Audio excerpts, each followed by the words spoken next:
Hello friends, in this video I will talk about acute coronary syndrome, its pathophysiology and management. The acute coronary syndrome is an umbrella term used for heart attack and unstable angina. These are the conditions that occur due to sudden blockage of coronary arteries resulting in oxygen deprivation of heart muscles. This is a very common medical emergency, especially in older adults, and the prognosis is poor unless timely managed. The underlying pathology is described as the deposition of fatty deposits on the walls of the coronary arteries, supplying oxygen and nutrients to the heart muscles. The fatty deposits are known as atheromatous plaques. In acute coronary syndrome, there is a sudden rupture of these plaques, or there may be a hemorrhage in the plaque, which results in enlargement of the plaque and complete obstruction of the coronary arteries due to clot formation. Oxygen deprivation causes injury to the cardiac muscle fibers, which may end up dying if blood circulation is not restored timely. Clinically, it is called a heart attack or myocardial infarction. Depending upon the ECG changes, myocardial infarction is categorized into two types: non-ST segment elevation myocardial infarction or heart attack, NSTEMI, or ST segment elevation myocardial infarction or heart attack, STEMI.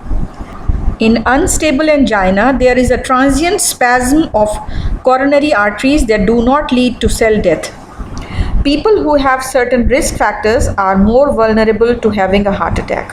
These include older age, men more than 45 years, women above 55 years, smoking, high blood pressure, high blood cholesterol, diabetes, sedentary lifestyle, overweight or obesity, a family history of premature death due to heart disease or stroke.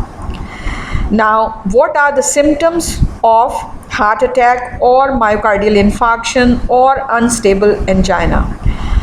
There is a sudden onset of chest pain or discomfort, feeling of pressure, tightness or fullness on the left side of the chest and behind the breastbone, that is the retrosternal region. Pain is not relieved by rest. Pain or discomfort in one or both arms, most commonly left arm, reaching the jaw, neck or back. Difficulty in breathing or air hunger. Dizziness, feeling sick and sweating. Diagnosis is very important. A careful medical history, physical examination are very important. A blood test for certain specific enzymes produced by injured cardiac cells. An electrocardiogram shows abnormal spikes due to altered heart's electrical activity. Cardiac perfusion scan, which shows the blood supply to the heart. The damaged areas of heart muscles may be visualized by this scan.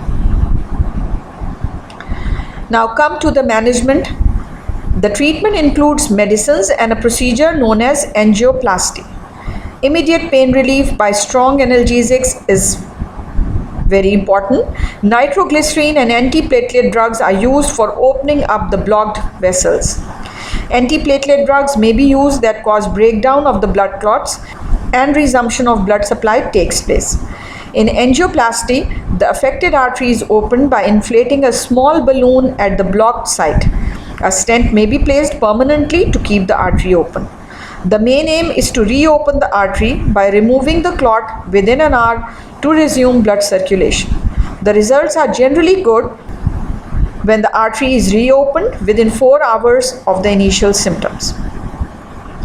Continuous monitoring of the vital parameters of the patient for 24 hours is required to detect whether the patient has abnormal heart rhythms or periods of inadequate blood supply. A long-term management of the acute coronary syndrome is required for all the cases of heart attack. Medicines such as beta blockers, angiotensin converting enzyme inhibitors, angiotensin receptor blockers, and statins are considered for remodeling of the cardiac muscles. Practicing a healthy lifestyle greatly helps in the primary prevention of heart disease.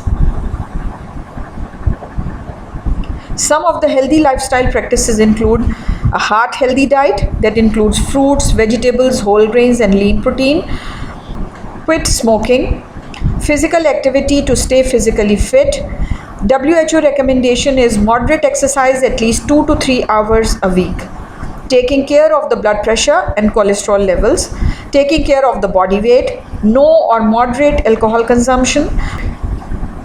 People who are at risk of having a heart attack should take low dose aspirin on long term basis to prevent platelets from forming clots.